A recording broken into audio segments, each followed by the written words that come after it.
इथे फक्त दागिने नाही तर पिढ्यानपिढ्यांचा विश्वास मिळतो. परंपरेची झळाळी आणि विश्वासाची खात्री. कैलास अडगावकर ज्वेलर्स, दत्त मंदिर bus stop, Nashik road. Ahilyanagar जिल्ह्यातील संगमनेर तालुक्यातील वडगावपाण येथील दत्त दिगंबर सेवाभावी संस्थेच्या वतीने नाशिक नगरीत पहिल्यांदाच भव्य महादत्त याग सोहळ्याचे आयोजन करण्यात आले. परमपूज्य गडगे महाराज यांच्या मार्गदर्शनाखाली होणारा हा कार्यक्रम येत्या 3, 4 आणि 5 एप्रिल 2026 रोजी गोल्फ क्लब ईदगाह मैदान येथे पार पडणार आहे. गुरुदेव दत्त आपल्या दत्तधाम सरकारच्या वतीने नाशिक जिल्ह्यामध्ये गोड क्लब मैदान इथे प्रार्थना, संकल्प, ध्यान साधना, आरोग्य शिबिर तसेच दत्तयाग सोहळा होणार आहे. तेव्हा सर्व भाई भक्तांनी याचा जास्तीत जास्त लाभ घ्यावा. तो वाटप होणार आहे. तसेच सकाळी 10 ते संध्याकाळी 6 आरोग्य शिबिर घेण्यात येणार आहे. नाडी तपासणी करून 4 तारीख आणि 5 तारीख भक्तांनी लाभ घ्यावा. दत्तधाम सरकार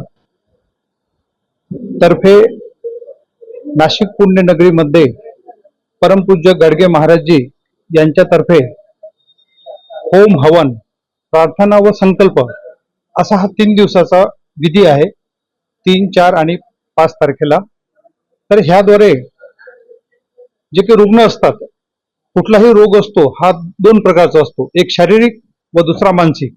तर शारीरिक रोगावर आपण योग संशोधन केलेली औषधं देतोय, परंतु आपलं मन, आत्मा व परमात्मा ह्यावर जर शुद्ध करायचं असेल तर स्वतः आयुर्वेदिक शास्त्रामध्ये अथर्ववेदामध्ये असं सांगितलेलं आहे की जोपर्यंत आपण होम हवन, यंत्र मंत्र जोपर्यंत आपण करत नाही, धार्मिक पूजन करत नाही, तोपर्यंत आपल्या मनाची आंतरिक शुद्धता होत नाही.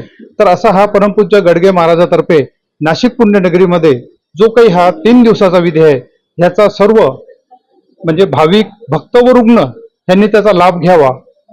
ओम नमो नारायण. मी आचार्य डॉक्टर मोहनपुरी, दत्तधाम सरकारमध्ये वैद्यकीय अधिकारी आहे. नाशिकमध्ये प्रथमच आयोजित होत असलेले या मंगलमय सोहळ्याचा आणि आरोग्य शिबिराचा जास्तीत जास्त नागरिकांनी लाभ घ्यावा असे आवाहन दत्त दिगंबर सेवाभावी संस्थेच्या वतीनं करण्यात आलं आहे. NCN न्यूजसाठी रोहनदानी, नाशिक.